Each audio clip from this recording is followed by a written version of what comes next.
কথায় আছে north pole attract south pole. জানি না কতটা সত্যি, কিন্তু আমি অনেক সম্পর্কতে দেখেছি একটা কাপলের মধ্যে একজন যদি নর্থ পোল হয় আর একজন সাউথ পোল হয়, মানে একদম ভাইব যদি ম্যাচ না করে, দেখেছি তাদের সম্পর্কটা খুব সুন্দরভাবে টিকে যায়। ঠিক আমার আজকের এই ডিশটার মতন আমি বানিয়েছিলাম হচ্ছে south Indian style chicken fry, আর তার সাথে ছিল হচ্ছে চিকেন কিমা পরাঠা। চিকেন কিমা পরাঠা যেরকম নর্থ ইন্ডিয়ান কুইজিন, সেরকম সাউথ ইন্ডিয়ান কুইজিনের সাথে আমি ওটা ক্লাব করেছিলাম।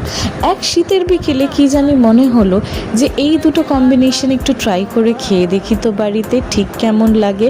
জানি এক্সপেরিমেন্টাল ফুড সবসময় কিন্তু উচিত না, কিন্তু এটাই বলবো চিকেন ফ্লাফি কিমা পরাঠার সাথে ঝাল ঝাল চিকেন ফ্রাইটা কিন্তু দুর্দান্ত লাগছিল।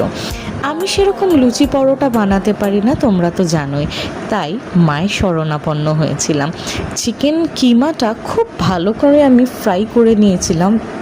যখন ওটা পরোটার মধ্যে দেওয়া হয়েছিল, মানে লেচির মধ্যে দেওয়া হয়েছিল, আর পরোটাটা না ছোট ছোট দেখে বানানো হয়েছিল, মানে ফুললি স্টাফড, এত সুন্দর লাগছিল খেতে কি বলবো।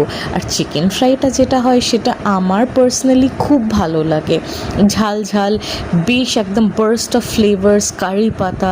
আর আমি বাঙালি হয়েও আমার কিন্তু সাউথ ইন্ডিয়ান কারিজ বেশ ভালো লাগে। তোমরা যদি কখনো এরকম ফ্লেভার্স ট্রাই করে থাকো বা north Indian versus south Indian করে থাকো, আমাকে কিন্তু অবশ্যই কমেন্ট বক্সে জানাবে।